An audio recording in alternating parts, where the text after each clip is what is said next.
Good morning, everyone. We welcome you to our Sunday morning roundtable discussion. We're so glad you could join us this morning for our subject on matter. We are recording today from the Plainfield Christian Science Church Independent, Plainfield, New Jersey, in the United States of America. And we welcome you all very much. And we'll start today with the morning prayer. I'm reading from pages 178 of Miscellany and 62 of Divinity Course in General Collectania. The scripture declares that God is all, then all is spirit and spiritual. The true sense of life is lost to those who regard being as material.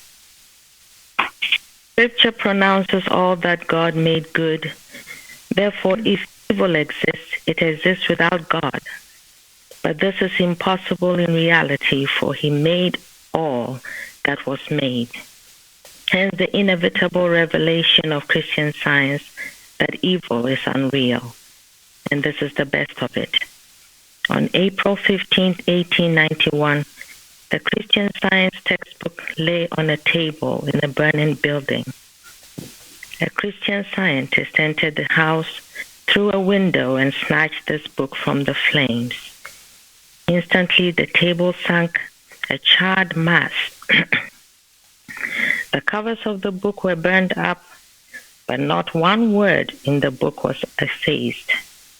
If the world were in ashes, the contents of Science and Health with Key to the Scriptures would remain immortal. Pray God to take away my testimony of the lying senses and increase my faith and spiritual sense. Mary Baker Eddy. Beautiful. Thank you so much, Florence. I love that story. Thank you. All right, Karen, our watching point. Okay, watch number 96. Watch lest in your denial of false testimony, you build it up instead of tearing it down.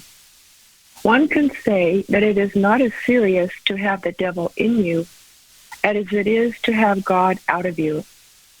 Hence, a higher motive in striving to eliminate error would be to eliminate anything that could claim to shut out the sunshine of God's love.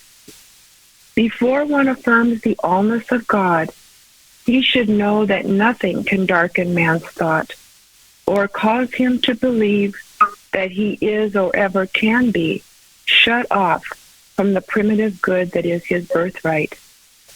The dragging anchor of a ship would have to be pulled up before the ship could progress. It is the testimony of matter and its supposed conditions that constitute the anchor that so holds thought that it cannot progress into the realm where all problems are solvable. Therefore, the denial of the evidence before the material senses and the declaration that matter is nothing are needed in order to convince thought that matter is nothing, because it is nothing to consider, nothing to fear, nothing to work with, nothing to try to correct. This enables thought to let go its anchor, to retreat from the body or effect, in order to work in and with cause. If a moving picture was blurred because the lens was out of focus, and you saw me striving to correct the error at the screen, you would declare, there is nothing wrong with the screen, so there's nothing to correct there. Your belief that such is the case is false.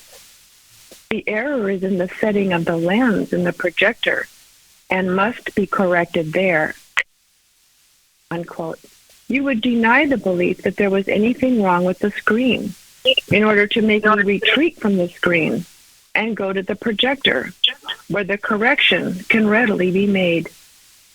When a student cherishes the purpose to harmonize matter or effect through science, it shows that he believes that the process of denying material testimony and calling it nothing is the way to make it harmonious, whereas the effect of such a mistake is often to make the discord seem more real and so build it up. Thank you. Comments on that? Well, I've said it a number of times here, but that's where I was, and it's taken me a long time because that's always how I was working in the past, and trying to fix a situation, correct it with prayer. And it felt like an anchor. It felt heavy and ponderous, and because I was focusing on the wrong thing. But Herbert Eustace says, to be lost in the immanence of mind is the only place where reality is, and we can let go of anything. And it just swallows up all the mistaken testimony. We stay in the, where it says, the sunshine of God's love. Where is there any matter or problem in there? It just isn't there. So anyway, I love this watch. Yeah. Very helpful.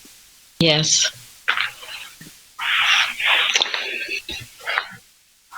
Yeah, because it really gets to the crux of the matter, doesn't it?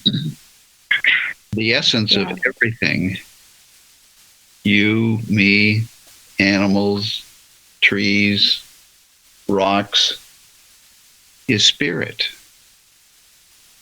That is our essence. And what we see or seem to see materially, it is not the essence of what is real.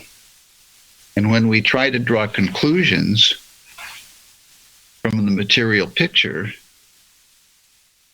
we're always going to be wrong.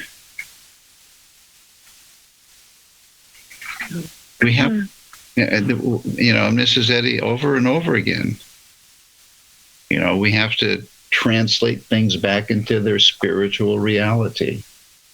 God is a spirit, and we must worship him in spirit and in truth. And matter will never tell us what the truth is. Yeah, I think it's like sometimes people have said, I'm working in science and things seem to be getting worse. Well, it's because you're focusing on this material picture and trying to change the material picture. So as this watching point brings out, you're building up the matter rather than knowing it's not. The definition of animal magnetism is a belief in a power apart from God. That's really what matter is. And Jasmine, in her forum comments, many of them mention that it's hypnosis, it's hypnotism that gets you to believe it is real. Mrs. Eddy, I go back to her questions and answers where is it possible to know why we were put into this condition of mortality? This is in miscellaneous writings.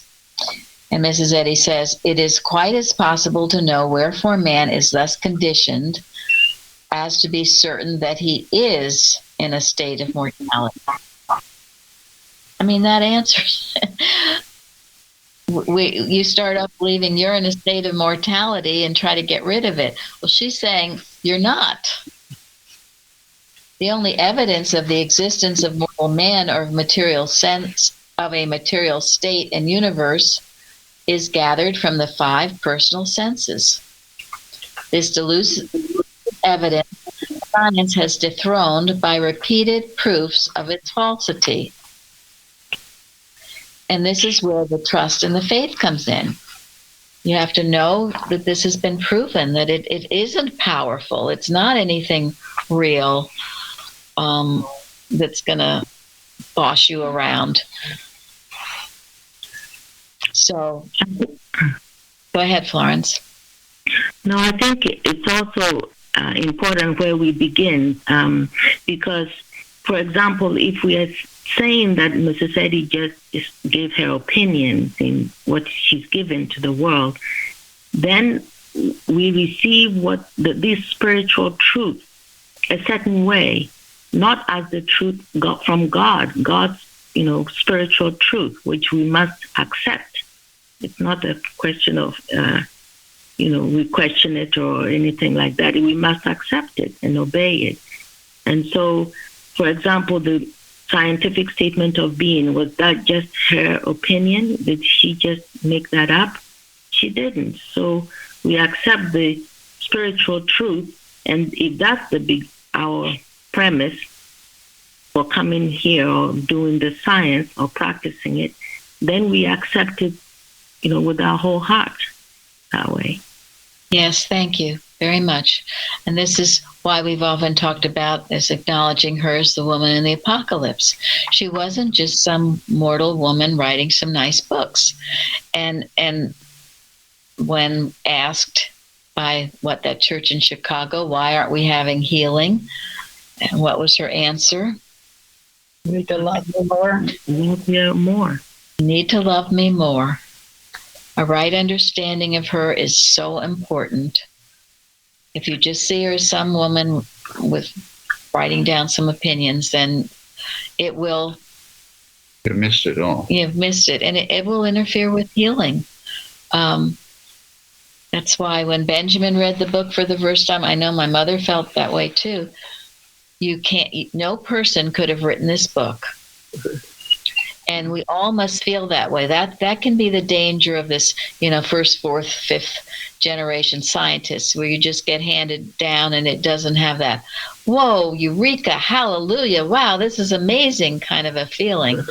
We all have to have that. We all have to really have it. It's not just handed down like a comforter. It is a comforter. I'm talking about a quilt. Go ahead, Jeremy. Some of that appreciation comes from getting knocked around, and then you see it for what it is. Right, it's true. But that idea that it's not her opinion, it just got me thinking that to believe that is to believe that both truth and error are suggestions. So yeah. Oh yeah. It'll bring confusion, worse confounded, when you go down that path. Lawrence? No, I'm supporting what you're saying, and also Jasmine often writes about spirit, everything spirit. Yeah. It's true. We've got to get to this is spiritual science, spiritual truth. So without that premise, I think it's difficult to realize how true it is, how true the spiritual sense of things are, and not the material. Absolutely. Yeah, and we need to be careful about this, because I've seen so-called Christian scientists have an attitude that, well, matter doesn't exist, and they don't take care of what they own. They don't take care of themselves. They have this blasé attitude about their house, their car, their body, their clothes, and they don't take care, and it's sloppy, and it doesn't mean that you destroy matter. Right. You rise above the belief that there is any power to it or intelligence in it. But you don't stop taking care of what you have that appears to be material. Thank God for it. See its spiritual purpose. Yeah. Your body has a spiritual purpose. And also in questions and answers, Mrs. Eddy has asked the question, if mortal mind and body are myths, what is the connection between them and real identity? And she answers, evil in the beginning claimed the power, wisdom, and utility of good. And every creation or idea of spirit has its counterfeit in some matter of belief. But, she says, every material belief hints the existence of spiritual reality. And if mortals are instructed in spiritual things, it will be seen that material belief in all its manifestations reversed will be found the type and representative of verities priceless, eternal, and just at hand. I love that. And that is the truth. And she said she loved the blade of grass under her feet. She said you should have great tenderness for everything that you see, and seeming to be matter, but we see through a glass darkly. So we see through that glass darkly to the spiritual reality of it, and have the greatest love and tenderness toward it. Flowers, the stars, animals, people, of course, everyone, everywhere. This great sense of love for it all. To Gary's comment, wasn't there something on the website recently from Precepts about Mrs. Eddy telling somebody at the church, it was a damp or humidity anyway, she said to watch the pipes or something like that to make sure they don't rust. And she was talking about how it was important to take care of the things that we need to take care of. I can't remember now. It must have been on the website, because I don't know that I would have gone to this otherwise. Does that ring a bell to you about this? About how Mrs. Eddy wanted to take care of the things that we needed to take care of in a wise way, and not just let things go. But anyway, that's what Gary said, reminded me of that. It's all over spiritual footsteps and precepts, which is why, why everyone should read that, because it corrects this false sense. Look how she cared for her home. We're told she knew where every pin was in her pin cushion. Martha Wilcox talks about how they had to every morning clean and vacuum and keep it in perfect condition, because it is representative of the things of God. So yes, absolutely. I was confused about that too. That's why these books by her disciples, as Jasmine put it, and Carrie, or who else? Oh, and Mishaela.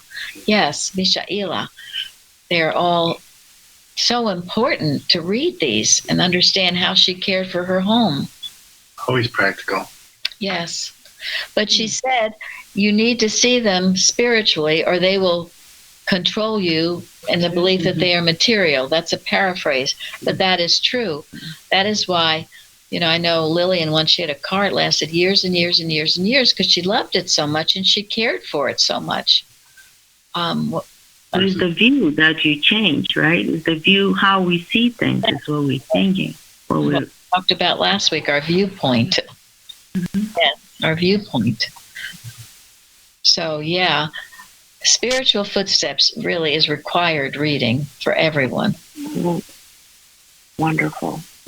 Yeah. It's just full of how she demonstrated the science, how she did it. We know about her food too. Remember that it had to be perfectly done and with love, or it would get returned. And that wasn't harshness or anything. It was principle and love. She was training people. She was training people on how to demonstrate and think divinely, and she could feel their thought, and she would rebuke the human mind when it came about. And she did it often. And yet, in most of the books, you don't get that sense about her. She's this, Mrs. Evans used to say, this little white-haired lady, with her hands folded in love, love, love. And yes, it was the epitome of real love, but real love has strength and power and the ability to rebuke the human mind. It must be to establish the claims of science, as she says. And she was doing all she could to train people to carry on. She was doing, yes, and that's the privilege of being in her household. And that's what I love to think about that. That's why I love that book so much. It tells you what a day was like in her home and all the watching that they did. And as much as you can emulate that, you should. I should. I really work to do that. The morning watch, handling fear, establishing the omnipotence of God. Afternoon watch, evening watch, in the middle of the night watch, and then keeping your home, your car, she talks about her yard, especially Pleasant View. She kept it beautifully and at that time full of beautiful flowers, and she took care of the animals, the cows. I guess she had a cow. Yeah, she had a little farm going. Yep, and loved it as she did as a child. She did say later, though, I remember, and when she was in Beacon, what was the name of the place? Chestnut Hill. Excuse me, yes, Chestnut Hill. How something about she didn't want so many flowers. She said the way of heaven is not paved with flowers or something. That's another paraphrase. And that is true. It is not. But she did love the beauty of it all. Now, I'm going to switch up a little bit today because I felt we didn't get to talk as much as I wanted to on a subject we had a few weeks ago. We will come back to matter, however. Hopefully we can do that, because there's a lot of good things I was sent and you wrote on the forum. But there were a couple of things on the bulletin board and an email I also got about the idea of sex and Christian Science. And it made me a little bit sad, and I remember wrestling with this myself. So I'll first read this letter. I'm not going to say who it's from. I think I have her permission to read it, but she didn't really tell me, and I asked her, but I haven't heard from her yet, so she will remain anonymous. She says, I want to express much gratitude for the Roundtable on September 4th about temptation, and especially to Suzanne for her honest and brave contribution to this discussion. I've also had people thank me for what Lenny had said, too, which was very frank and helpful. I can very much sympathize with her experiences of lack of advice and guidance growing up.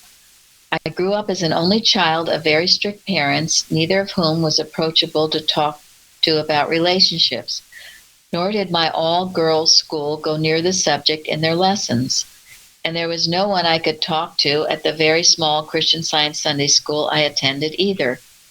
I found Mrs. Eddy's writings rather puzzling on the subject, too, particularly something I read, I can't recall where, which she said something like, Mrs. Eddy was told about a new baby born to a member of the church, and she replied that if people were true Christian Scientists, no more babies would be born.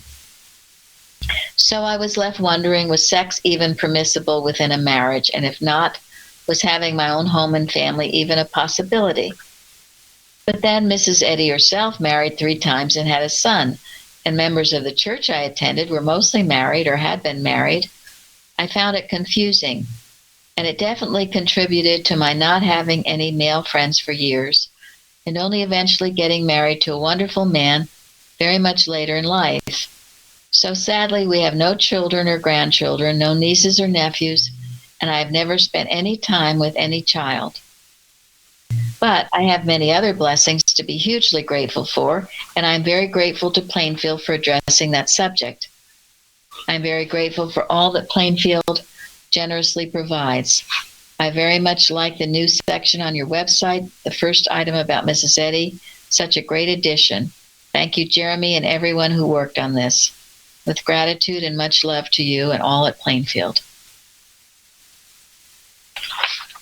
And then these few were on the bulletin board. I heard a few things about sex on the Roundtable and just wanted to make a few comments. In my experience, the craving for physical feelings can be connected to loneliness and sadness, having grown up without a mother and without love. When I was 25 years of age, I had a very strong need to love and be loved. And when I read about chastity in the chapter on marriage and science and health, I very much disagreed. Actually, since I was on a ship sailing to South America, I threw the book overboard. Now, about 52 years and 4 children later, I can appreciate better what Mrs. Eddy intended. I just heard it also on TV from a few retired Catholic missionaries that they would have liked to have married and had a family.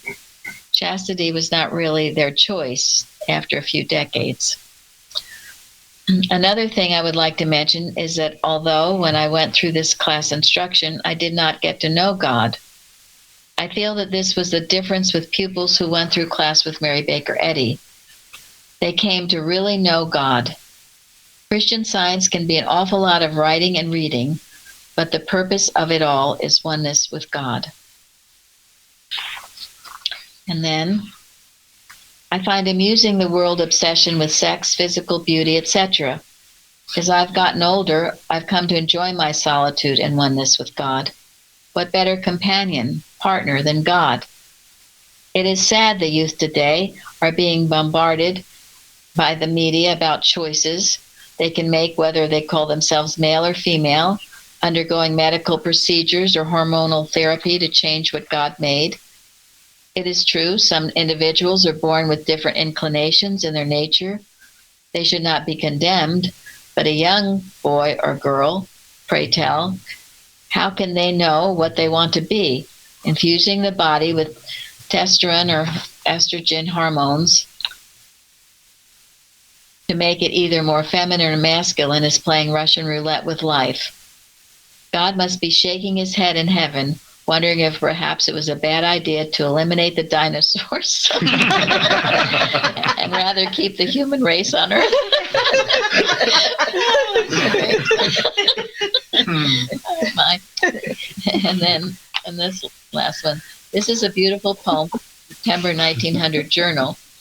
It's about being alone with God, no matter what is clamoring for our attention on the outside. I thank the Plainfield Christian Science Church Independent for bringing my thought to the place of understanding that I am not alone with myself, but I am alone with God. This is a poem by Sarah Bradley.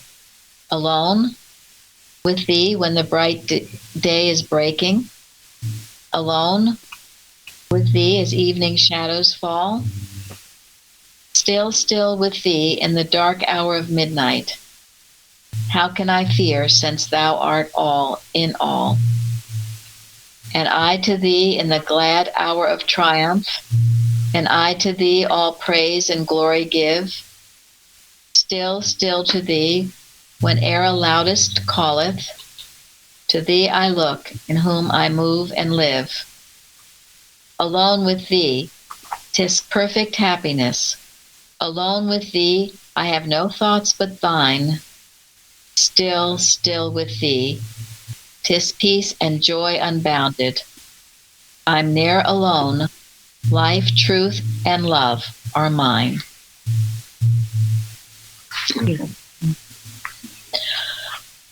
All right, comment on any of these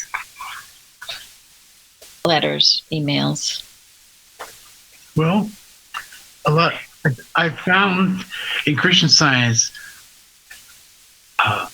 a better understanding of ourselves and a completeness, a satisfaction in who we are is important before we try to be with someone else and find. If you try to find our satisfaction through some relationships, it's not as complete. It's not as good. So sometimes people make mistakes because they're looking for others for their completeness and their satisfaction, and we have to be careful of that. That's a trap. So I think that might be part of why this confusion. People are yearning for completeness, but they're going in the wrong direction. A good thought. Very good, very wise. Good. I can echo that. I think one of the most profound demonstrations in my life was meeting my husband. And it was very, I won't tell the story here, but it was very much God reaching out and pushing me toward him, pushing us together. But I will say it didn't happen until I had this mental shift where I realized that I was okay if I needed to be alone. It was better to be alone than be with the wrong person. And I just remember shortly before I met him, I'd gotten to the sense of peace of, I'm okay. I'm okay, as myself. I'm okay with just, whatever God wants. And it was after that I turned that mental corner, that this relationship opened up. Thank you. So it's God our all, and then, be satisfied with that. Then other things come to us. I find that she is not saying not to have sex in marriage. She's saying emerge gently. None of us, just took a hop and then everything is okay. We are entirely spiritual and so on. We are learning as we go along. And I think it's the sense of guilt or anything like that, even in marriage, it's bothering a lot of people. And then makes a lot of people say, I don't want to do anything with this, which is entirely different from what she has said. Thank you. I know that, the idea of being so confused and throwing the book overboard, and it is a misunderstanding. Mrs. Eddy says a lot of things, and God meets us wherever we are. Wherever we are. I mean, you can be the worst sinner and sentenced to life in a prison, and God is there with you to pull you out. Wherever you are, God meets you and meets the need. And she never cruelly says to do away with anything: sleep, sex, food. Yeah, those things we seem to need now. A warm home, various things we need. Again, she says a lot of things, but it's for different stages of growth. I remember there was a Helen Wright book that had a lot of quotes about her sort of living a sexless type life, and I thought, ooh, I stopped reading it. And when Mrs. Evans was always so clear about this, we had a lot of young people and young families and pregnant women and all kinds of things in our church. She took baby cases. She made all of this natural and right, the highest sense of right you could have.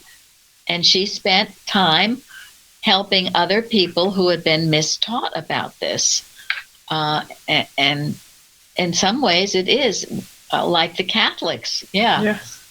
When you get mistaught, or you think it's something dirty, or something vile or something, that's wrong too.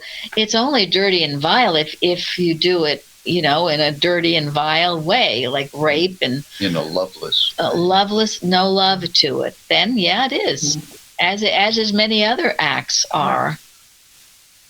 So with all you do, it should be with love. The motive matters. The motive matters.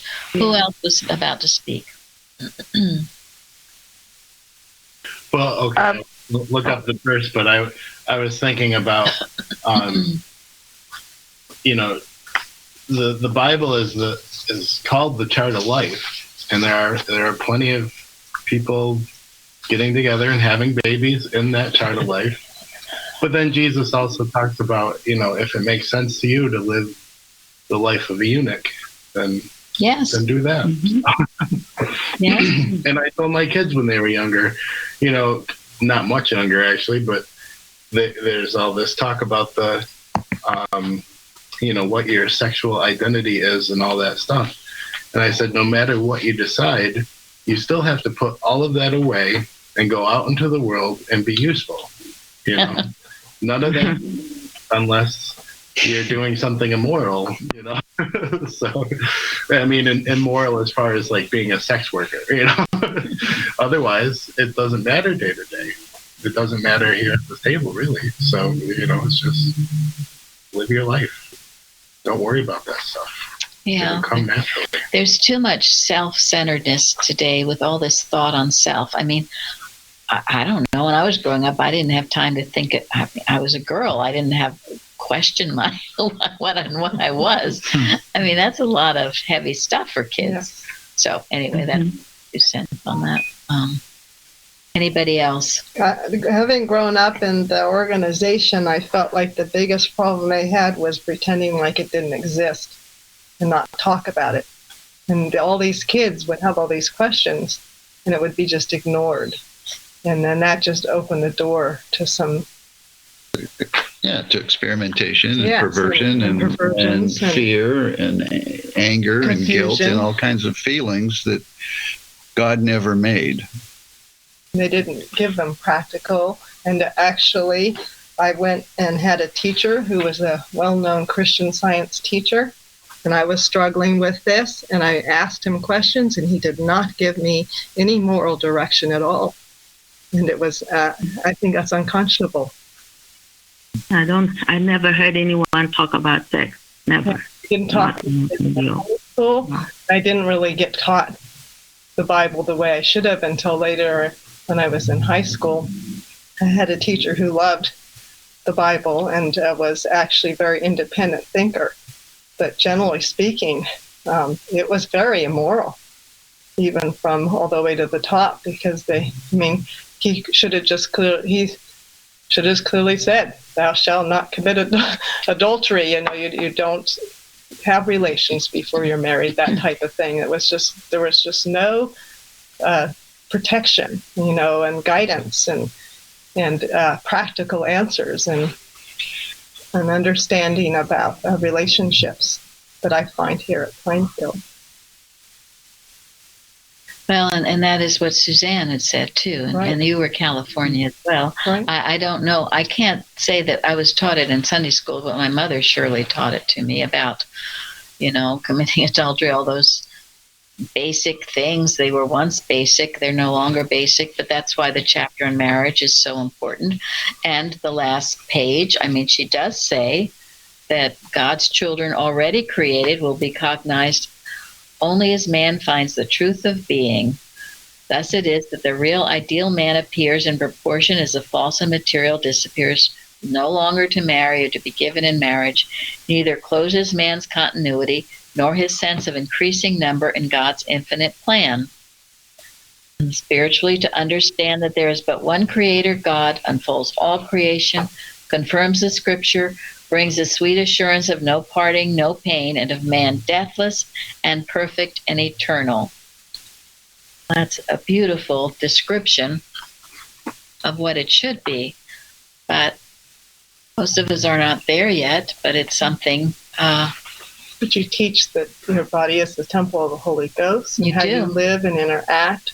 Yes. And chastity is more than just physical. It's mental. It's how you think. There's so many clear protections in the Bible to make it a very healthy, and more spiritual, progressive life here on earth. Yes. Thank you. Yeah. Isn't it also in the Bible, and I'm sorry, I forget exactly where it is, that God says, I will write my laws in their inward, meaning, I guess what I interpret from that is that we do have a knowledge of what is right and wrong, whether we want to admit it or just ignore it and go the wrong way. But there is a moment in which when you're going to do something that is not right or is not according to God's law, that you hesitate. Well, that's God telling you something. And I think what has to be developed is our sense of listening to that voice, that inward, because God gave us that. It's in the Bible. I'm sorry, I forget where it is. But he said it. It was going to be written inside of us. So there's always that point in which we have that freedom to make a decision, whether for good or for bad, and we just have to be quiet and listen to it. I don't know. Maybe I'm expressing myself wrong, but I think no, not at all. It's called spiritual sense. No, that's right. It is your conscience. Yeah. I think it's people have it all over the world when they know something is wrong or not, even if they haven't read the Bible.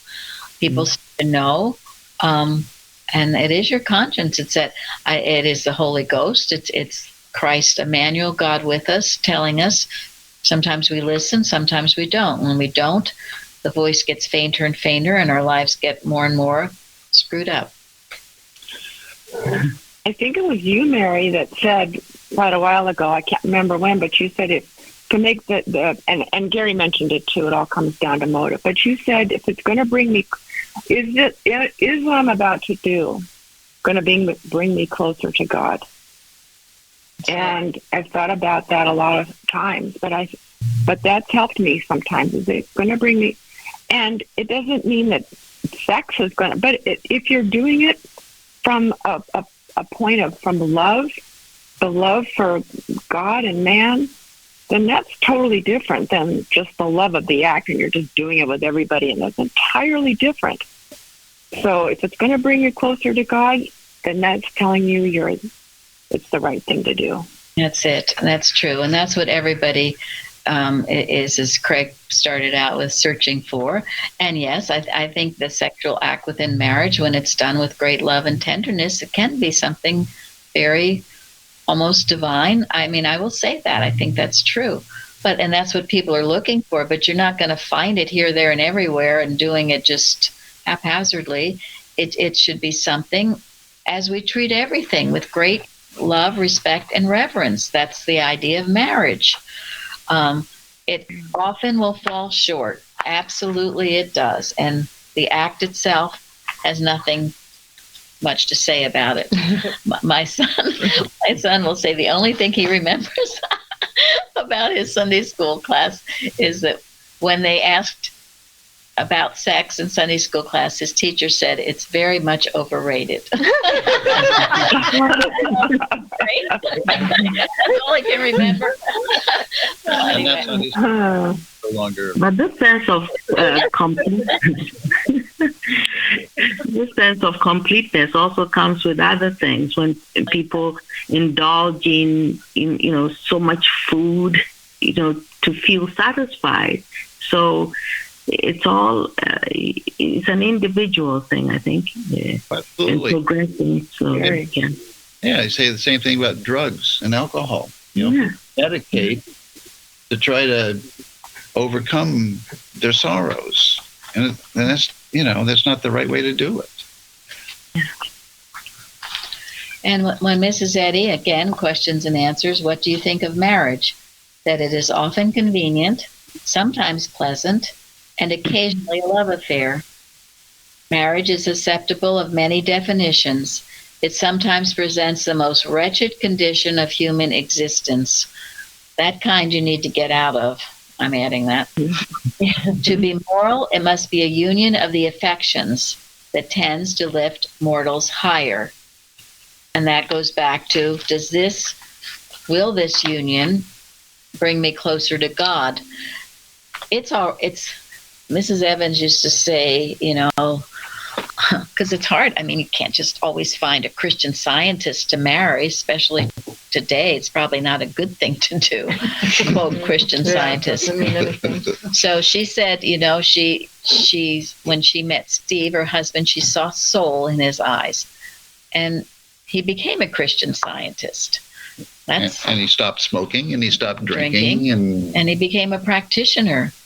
And a good one. Yeah. And, she always spoke very highly of marriage and all of that. But it wasn't like it was a bed of roses, though. No one marriage is a bed of roses that I've ever met. There's a lot to be met and handled. And if you do have science in it, in the marriage, Mrs. Eddy says if there's just even one, you can work things out, perhaps, unless it's the wretched condition that she also spoke about. And that you need to get out of. Some people, pardon me, and she did. Mrs. Eddy was divorced. Mrs. Eddy had two kinds of marriages. My understanding, her first was the love affair. Asa Eddy was a wonderful union as well in her growth. Her third one. Her third one, because he helped her. He helped her so much in all that she had to meet. He was a helpmeet. And when it's that, it can be very wonderful. When it's not that, as whoever started it out, maybe it was Craig, you're better off alone. You are better off alone than married. Mm-hmm. Huh? Lenny had mentioned that. Oh, Lenny. Mm-hmm. Yeah, Lenny. That's a good point. You're better off alone. There's nothing wrong being alone with God. That's great. You're always alone with God, whether you're married or not. You got to that. The most alone I've ever felt is in a room with other people that I just was not. Very true. Well, that's true. No, that's right. That's right. And I mean, and the only advice I ever gave my daughter about marriage was, you're better off with no husband than you are with a bad husband. So I never encouraged her to get married for that reason. It's not the end all be all, that's for sure.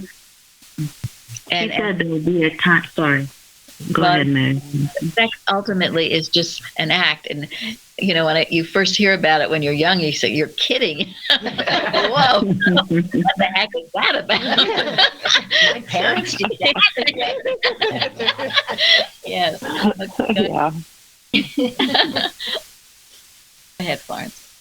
Well, she did say there will come a time where there will be no marriage. So, again, it just shows you that it's the stages that we're going through. And yeah, right now it's a pretty good way to maintain the population. And stability, just to and stability. It's the cement of civilization. So, again, as she said, there's a lot that can be said about it. And the roundtable are just people expressing feelings. Believe me, this isn't, the written in stone. If any of this you disagree with, you have a right to disagree. I mean, that's what independence is about. Time for thinkers has come. Yes, hopefully it's some way. Because, as I said, it makes me sad when I hear people leaving science because of this misconception. It does not have to be. Carrie sent me this. I thought it was beautiful, an article called Grace by Anna McAllister. Divine grace is attractiveness, charm. We are taught in Science and Health, page 102, there is but one real attraction, that of spirit. Most Christian scientists have learned this lesson, at least in part. They know that to be drawn away from spiritual living by the allure of any materiality that claims to attract will bring suffering sufficient to make them willing to give up the counterfeit pleasures and return to the quest of spiritual joy. This does not mean that we shall be called upon to give up anything that is really desirable, for, quote, no good thing will he withhold from them that walk uprightly, end quote. As we understandingly exclude selfishness and sensual thoughts, which breed fear, jealousy, envy, malice, and lust, we learn to extend loving thoughts to all mankind. This is the charm, the grace, which will bless all men by its expression. So I thought that was very beautiful, and that's the true attraction. And that's what we seek after. And it is not ever in matter, is it? No. Mm-hmm. No, we look for it there, but unless the presence of God is there, the Spirit of God, it is nothing at all. So once again, I spent more time on that than I thought I would, and there was a lot here. Well, Karen, you can talk a little bit about serving God and Mammon in your forum. Okay. Well, I found a commentary of Matthew Henry on the quote from Mrs. Eddy, no man can serve two masters, for either he will hate the one and love the other, or else he will hold to the one and despise the other. He cannot serve God and Mammon. And Matthew Henry's commentary said, you cannot serve God and Mammon. Mammon is a Syriac word that signifies gain. So that whatever in this world is, or is accounted by us to be gain, is mammon. Whatever is in the world, the lust of the flesh, the lust of the eye, and the pride of life, is mammon. To some, their belly is their mammon, and they serve that. To others, their ease, their sleep, their sports and pastimes are their mammon. To others, worldly riches. To others, honor and preferments. The praise and applause of men was the Pharisees' mammon. In a word, self. The unity in which the world's trinity centers sensual, secular self is the mammon which cannot be served in conjunction with God. For if it be served, it is in competition with him and in contradiction to him. He does not say we must not or we should not, but we cannot serve God and mammon. We cannot love both or hold to both, or hold by both in observance, obedience, attendance, trust, and dependence, for they are contrary the one to the other. God says, "My son, give me thy heart." Mammon says, "No, give it to me." God says, "Be content with such things as ye have." Mammon says, "Grasp at all that ever thou canst. Money, money, by fair means or by foul, money." God says, "Defraud not. Never lie. Be honest and just in all thy dealings." Mammon says, "Cheat thine own father if thou canst gain by it." God says, "Be charitable." Mammon says, "Hold thy own. This giving undoes us all." God says, "Be careful for nothing." Mammon says, "Be careful for everything." God says, "Keep holy thy Sabbath day." Mammon says, make use of that day as well as any other for the world. Thus, inconsistent are the commands of God and mammon, so that we cannot serve both. Let us not then halt between God and mammon, but choose ye this day whom ye will serve, and abide by our choice. Thank you. That makes it very clear, doesn't it? Yes. And then there's just one other. This was something very beautiful that Carrie sent about the sign of the prophet Jonas. And who was Jonas? Jonah. Thank you. Yes. And I always wondered what that meant. Well, this is a very good explanation of it. This is an article by Annie Dodson. When the scribes and Pharisees came to Jesus, asking that a sign be given to them in proof of his God-bestowed power, he answered them in these words, quote, "An evil and adulterous generation seeketh after a sign, and there shall no sign be given it, but the sign of the prophet Jonas," end quote. The mortal or carnal mind, with its manifold forms of belief, is ever demanding of the workers in Christian Science that an outward material sign be given as proof of the power of spiritual law to heal. To the dishonest and impure thought, to the thought manifesting dis-ease in mind, body, or environment, and also to the honest thought, which is hungering and thirsting after righteousness or right thinking concerning God and man, there is only one answer to be given. And this is implied in the words of the Master, "There shall no sign be given but the sign of the prophet Jonas," the sign of obedience to the spiritual demands of truth and willingness to meet its requirements. The proof of healing is in the mental sign, which is manifested in changed thought, the desire for a higher understanding of God, and a growing recognition of man as spiritual and perfect. And if the Christian Scientist is obedient to his high calling of God, and is convinced of the infinite power of divine truth, and recognizes at all times the completeness and wholeness of God's idea, the sign of true healing will appear in the consciousness of the patient, and with it will be manifested an improved belief of body. You know, with the story of Jonah, he was on the wrong path, wasn't he? Doing the wrong thing. He had to make a big turnaround, didn't he? Turn around and obey God. The sign of Jonas, the sign of Jonah. What must we do? Everyone's demanding, I want to see the signs. I want to see. What we must do is change our base from matter to spirit and be obedient to the demands of God. And then we experience the healing. I just thought it was beautiful. We'll post the whole article. Thank you. Thank you very much. And thank you all. Thank you for joining us today. Thank you, everyone. This is great. Thank you.